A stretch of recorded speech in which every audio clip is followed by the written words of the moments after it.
warahmatullahi wabarakatuh. Perkenalkan, kami dari kelompok 11. Di sini kami akan mempresentasikan yaitu pada analisis pada suatu perusahaan.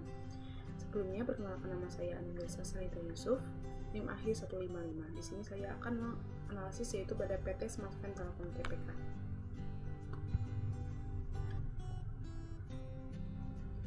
Yaitu Sadikas pada Smartfren Tbk, yaitu PT Smartfren Telkom Tbk atau FREN membukukan kenaikan pendapatan 19,17% menjadi 3,3 triliun pada semester 1 2019. Menetap semester 2, FREN targetkan bisa membangun 5.000 base transceiver station baru. Sepanjang Januari sampai Juni tahun ini, FREN tercatat mendapat keuntungan dari kurs mata uang asing, kenaikan penghasilan bunga, penurunan kerugian dari perubahan nilai wajar opsi konversi, penurunan bunga dan beban keuangan lainnya. Alhasil, rugi bersih perusahaan ini berkurang 35% dari 1,64 triliun menjadi 1,7 triliun. Kenaikan pendapatan tersebut juga diikuti oleh peningkatan beban usaha FREN sebesar 10,43% menjadi 4,31 triliun. Pada periode sama tahun sebelumnya, FREN membukukan beban usaha sebesar 3,9 triliun. Meskipun begitu, FREN berhasil mengurangi rugi usahanya dari 1,36 triliun pada semester 1 2018 menjadi 1,8 triliun pada paruh pertama tahun ini.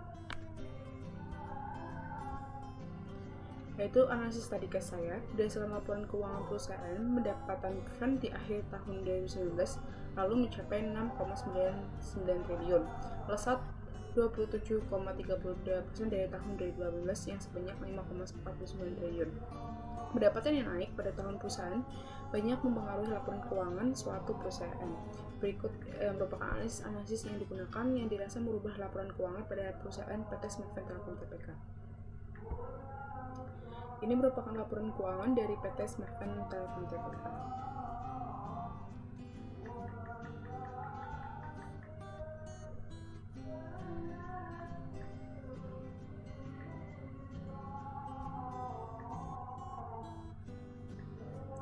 Yang pertama, dari rasio keuangan ada rasio profitabilitas.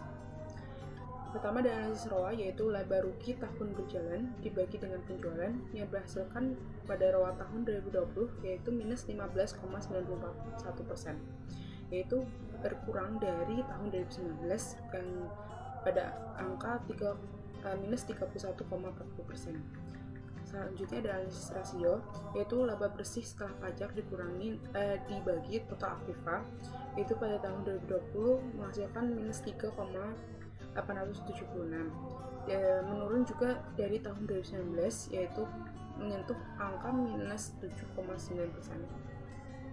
Lalu selanjutnya ada analisis ROE, yaitu laba bersih dikurangi dividen saham preferen dibagi dengan rata-rata saham biasa, yaitu menghasilkan pada tahun 2020 yaitu minus 12,127%, menurun juga pada dari tahun sebelumnya yaitu tahun 2019 yang menghasilkan minus 17,2%. Itu kesimpulan dari rasio profitabilitas. Berdasarkan analisis rasio profitabilitas pada laporan keuangan perusahaan PT Smartfren Telkom Tbk telah mengalami kerugian mulai tahun 2017 sampai dengan tahun 2019, sehingga rasio yang didapat adalah negatif. Tetapi pada tahun 2020 ini, PT Smartfren Telkom Tbk mengalami peningkatan pendapatan yang sangat signifikan. Walaupun PT Smartfren Telkom Tbk ini mengalami peningkatan pada pendapatan, perusahaan ini tetap mengalami kerugian walaupun sudah rendah dari tahun-tahun sebelumnya. Selain itu, kuantitatifnya juga tergolong tinggi. Hal ini menunjukkan bahwa operasi perusahaan tidak efektif karena semakin tinggi net profit margin semakin baik suatu perusahaan. Selanjutnya, ada rasio likuiditas.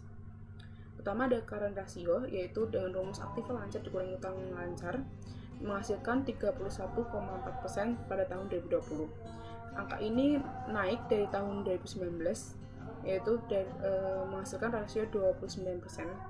Lalu selanjutnya ada analisis kas rasio, yaitu dengan rumus kas dibagi utang lancar yang menghasilkan pada tahun 2020 7,7%.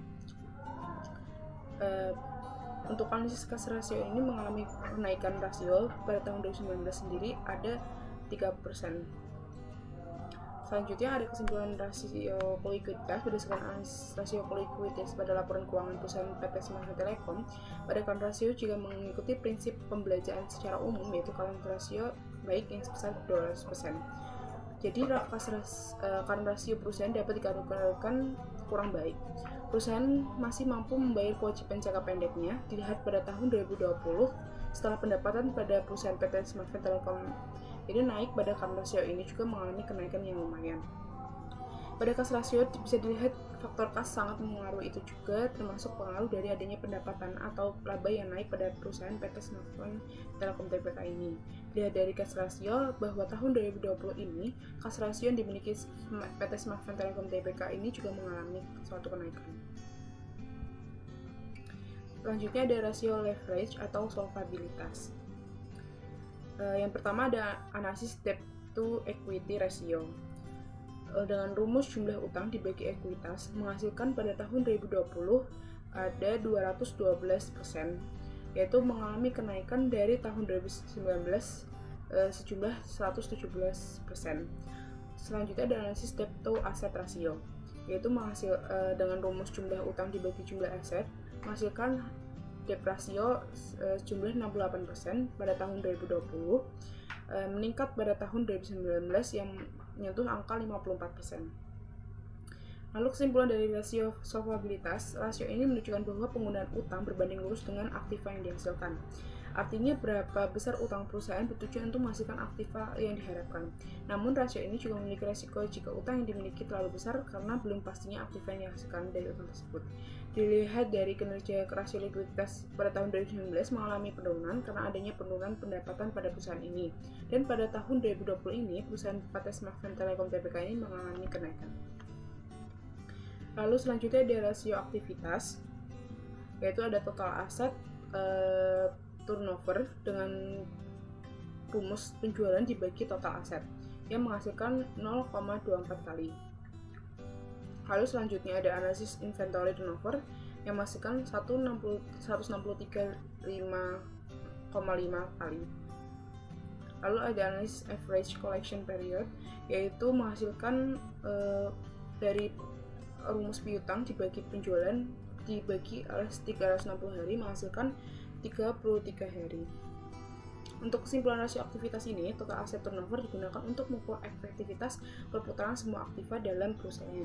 Pada tahun 2017 menunjukkan dana yang berputar dalam aktiva adalah 0,19 kali, tahun 2018 meningkat menjadi 0,22 kali, pada tahun 2019 meningkat juga pada 0,25, pada tahun 2020 ini dana yang berputar menurun menjadi 0,24 kali. Semakin besar rasio ini berarti semakin baik dan efisien perusahaan dalam menggunakan aktivanya. Jadi kinerja perusahaan dapat memanfaatkan aktivanya masih kurang efisien.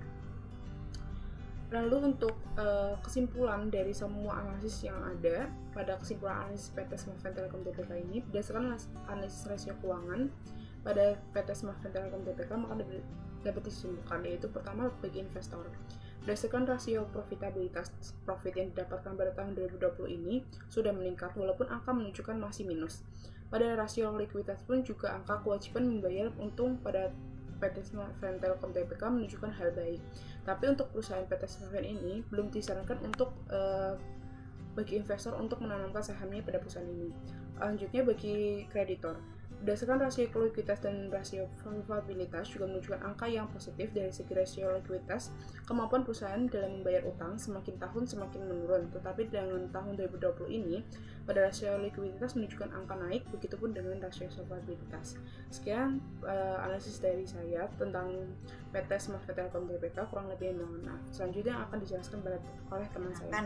Nama saya Eka Wulansari, NIM saya 7211419144. Di sini saya akan mempresentasikan tentang analisis informasi keuangan pada perusahaan PT Indonesia Pondasi Raya. Model analisis yang saya gunakan adalah model analisis laporan keuangan bagi investor. Yang pertama ada profil perusahaan. PT Indonesia Pondasi Raya atau Indopora didirikan pada tahun 1977 oleh Insinyur Surya Himsa. Sejak awal berdirinya, Indopora memfokuskan kegiatan usahanya pada pembuatan pondasi, dinding penahan tanah, dan perbaikan tanah. Melalui lini bisnis utamanya, Indopora menghadirkan layanan pembangunan, fondasi bangunan maupun infrastruktur mulai dari rumah, rumah ibadah, rumah sakit, gedung tinggi, jalan, jembatan, bendungan, bandara, underpass, dan lain-lain. Seiring waktu, bisnis Indopora bertumbuh semakin pesat dan menangani berbagai proyek hampir di seluruh penjuru Indonesia. Kemudian latar belakang dari masalah yang saya ambil atau studi kasusnya yaitu saham PT Indonesia Pondasi Raya itu mencatat sebuah penurunan harga yang sangat tinggi pada perdagangan di tanggal 13 bulan 4 di tahun 2020. Berdasarkan dari data Bursa Efek Indonesia, harga saham pada perusahaan bersandi IDPR tersebut memimpin dalam daftar top loser dengan ditutup melemahnya hingga 6,99% ke level Rp 173 per lembar saham. Berdasarkan tabel berikut berdasarkan tabelnya, perusahaan IDPR itu berada di titik paling atas dalam 10 top loser dengan harga saham Rp 186 dengan harga saham sebelumnya Rp 186 menjadi Rp 173 per lembar saham. Kemudian berdasarkan analisis perbandingan bisa dilihat antara tahun 2019 dan tahun 2020 terjadi penurunan atau pengurangan yang sangat banyak, yang sangat tinggi pada sub-sub pos-pos akun-akunnya, seperti kas dan setara kas yang mengalami pengurangan atau penurunan sebesar 77.945.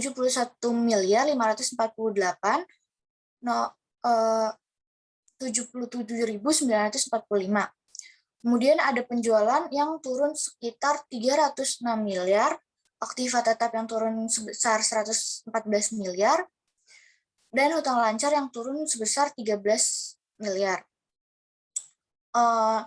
Di sini pada laba kotornya terjadi kenaikan, namun tidak banyak.